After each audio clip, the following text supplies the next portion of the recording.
bir erməni əgər İslamı qəbul etsə, ona qardaş deyərsiniz? Xeyr. Açıqlayın. Çünki vətənpərvər hisslərimə görə ona demərəm. Onların Qarabağda törətdikləri hadisələrə görə onlar heç vaxt qardaş sayılmır. Razıyam məndən. Pis baxmıram. Qəbul eləsin. Və siz ona qardaş deyərsiniz? Əgər mən müsəlmanamsa, niyə də yox? Bəli, qəbul. Qardaş deyərəm. Yəni mən öz qardaşımdan başqa heç kimə qardaş demirəm. Biz müsəlman olmazdan qabaq həm də biz türkük, Azərbaycanlıyıq. Yəni müsəlmançılığı sonradan qəbul etmişik. Din çox şey həll edir, amma yəni bu erməni olanda özü dəyişir. Azərbaycanı xoşlayan ermənilər də var, düzdür, amma onların elədiyi şey elə bir şey idi ki, yəni bizim gözümüzdə erməni olmaqları bəs edir, yəni bizə elədikləri şeylər. Əlbəttə ki, yəni din qardaşı oluruq, bəli, deyərəm. O vəziyyətdən asılıdır, fikirləşərəm onu. Həminki vəziyyət onu göstərə bilər. Mən zaten ermənilərə qardaş deyərəm. Heç qəbul etsələr də, etməsələr də. Mən bir dənə söz dinləsə, özüm din əhliyəm, dindaram. Bizdə hədislər var, mötəbər səhih sənədlərlə hədislər var ki, müsəlmanlar, möminlər bir-birinə qardaşdırlar. Müsəlman dinin qəbul edən hər kəsi mən qardaşım kimi qəbul edirəm. Onun milliyyətinə görə hörmət qoymaram, əsas dininə görə. Çünki axirətdə qiyamət günü Allah Subhanahu va Taala bizdən milliyyətimiz barədə yox, dinimiz barədə inşallah ki, sorğu-sual eləyəcək. Buna görə mən qardaş deyərəm, heç kim də mənə bir söz deyə bilməz buna görə.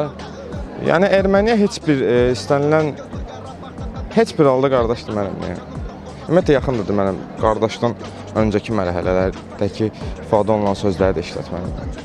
Erməniyə, yəni erməni kimi də deyə bilərəm, amma yəni onun hadisələrə münasibətindən asılıdır. Yəni ki, o radikal yanaşır bu məsələlərə, yoxsa yox.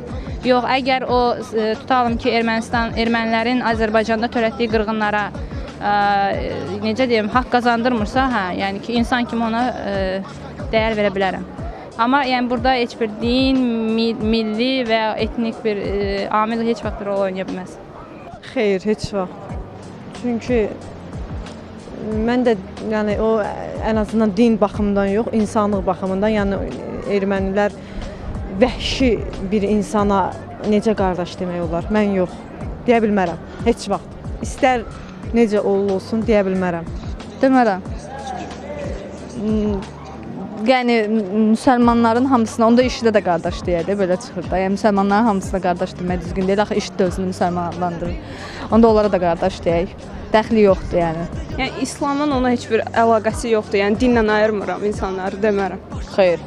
Erməni müsəlmanlıqla əlaqədar olmayaraq, istər müsəlman olsun, istər xristian olsun, o fərq eləmir. Sadəcə bu ucu ermənidir.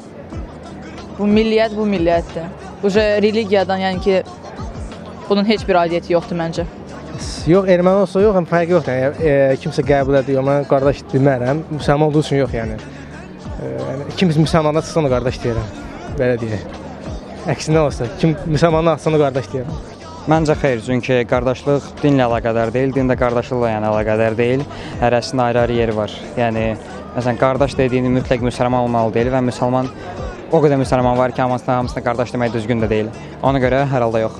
Ümumiyyətlə, insanları qiyməti hansısa dinə mənsub olduğuna görə qiymət vermək yanlışdır mənə görə. Yəqin ki, mən Mahatma Gandhi'nin kitabını oxumuşam, onun yaxşı bir söz var, bütün insanlar qardaşdırlar. Əgər insanı Tanrı yaradıbsa, yəni bu insanda eyni burun varsa, iki göz varsa, iki qulaq varsa, yəni insanın bədəninin funksional davranışı eynidirsə, bu artıq o demək ki, insanlar bərabərdir. Mənə görə insanlara hansısa dininə, etiqadına və yaxud da cinsinə görə qiymət vermək yanlış bir şey. İnsanın özünə, şəxsinə qiymət vermək, ləyaqətinə, mənəviyyətinə qiymət vermək mənim üçün daha önəmli, nəinki dini baxışlarına görə.